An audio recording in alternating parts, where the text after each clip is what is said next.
कथा कहती है कि नरसिंह जी महाराज ऐसा नहीं कि अच्छे घरों में ही कीर्तन करने जाते हैं, उनको जो बुलाता उसके घर जाते कीर्तन करते। एक बार एकादशी का दिन आया, एक अंत्यज ने, अंत्यज मतलब चतुर्थ वर्ण, चतुर्थ वर्ण के व्यक्ति ने प्रार्थना करी, नरसिंह जी आप तो भक्त हो, भक्त तो जाति नहीं देखता, समभाव रखता है, तो कल एकादशी है, क्या आप मेरे घर कीर्तन करने आओगे? नरसिंह जी ने एक पल में हाँ कर दी, बिल्कुल आऊंगा, क्यों नहीं आऊंगा। अंत्यज तो खुश हो गया कि वाह, मेरे घर नरसिंह जी का कीर्तन होगा, और क्या चाहिए।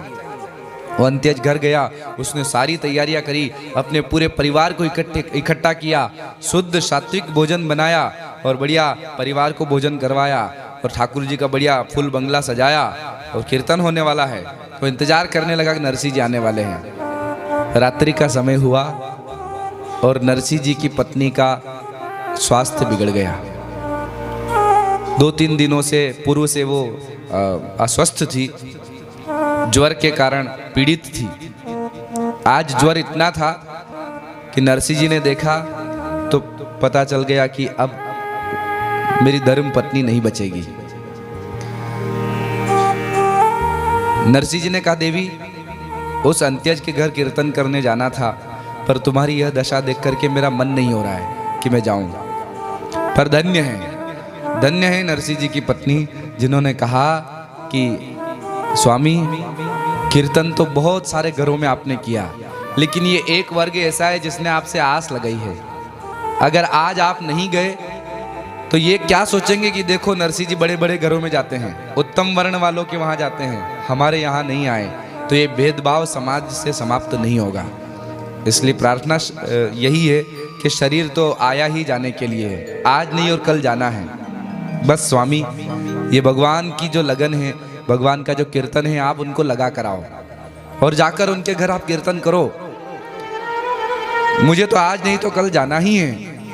पत्नी की जब ये बातें सुनी तो नरसिंह जी की भी आंखें भर आई कि मैं सोच रहा था कि मैं भक्त हूँ, लेकिन मुझसे बड़ी भक्त तो मेरी गृहिणी निकली, मेरी अर्धांगिनी निकली। देखो कितने ऊंचे विचार। नहीं तो कह सकती थी कि नहीं मेरा स्वास्थ्य गड़बड़, आपको कीर्तन की पड़ी है, नहीं जाना। परंतु देखो भक्ति की कितनी उच्चता है। कहा कि ये शरीर है, आज नहीं तो कल जाना ही है इसे, आप जाओ और कीर्तन करो।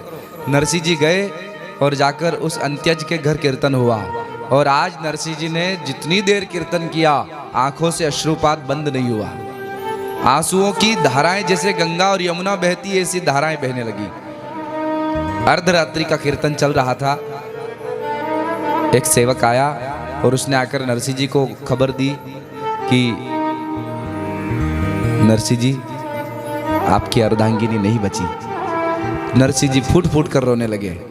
तो लोगों ने कहा, अरे आप तो भगत बनते हो, भक्त के लिए तो ये दुनिया से कोई रिश्ता नाता होता नहीं, आते जाते रहते हैं, तुम्हें पत्नी की याद आ गई, रो रहे हो। नरसिंह जी ने कहा, मैं इसलिए नहीं रो रहा हूँ कि मेरी पत्नी का देहांत हुआ। फिर बोले, मैं इसलिए रो रहा हूँ कि भगवान की एक भक्त आज शरीर छोड़कर चली गई, दुनिया छोड़कर चली गई। एक भक्त के वियोग का दुख मुझे हो रहा है, न कि पत्नी के वियोग का दुख हो रहा है।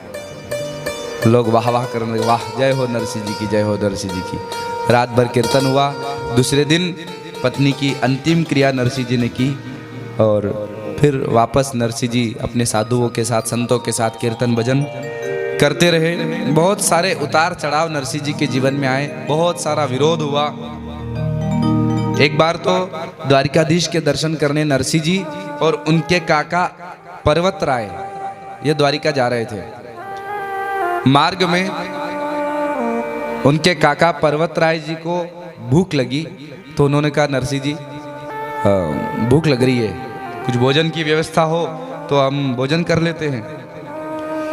इतना कहना था कि सामने से एक ग्वाला आता दिखाई दिया। ग्वाला आता दिखाई दिया तो नरसिंह जी से उसने पूछा कि महाराज आप द्वारिका जा रहे हो? बोले हाँ। तो बोले, मैं ग्वारिया हूँ, आप मेरे घर भोजन कर लो, मुझे भी पुण्य मिलेगा, फिर आप चले जाना। तो नरसिंह जी ने हाँ कर दी कि ठीक है, हम आ रहे हैं, आप चलो। काका पर्वतराय ने कहा कि ये ग्वाला और हम मेहता कुल के ब्राह्मण ब्राह्मण होकर ग्वाले के घर भोजन करेंगे, हमारा सारा सुकृत पुण्य नष्ट हो जाएगा। तो नरसिंह जी ने कहा, अरे कोई भाव से भोजन करवा रहा है तो उसमें ये भेदभाव नहीं देखना चाहिए।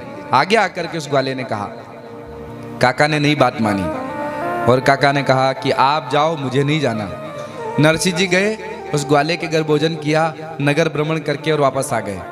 और फिर थोड़ी देर विश्राम करके आगे बढ़े तो अब जोर से भूख जब लगी उस काका पर्वत राय को, तो कहा, नरसिंह जी अब तो जिसके घर आपने भोजन किया चलेगा, मुझे भी करवाओ।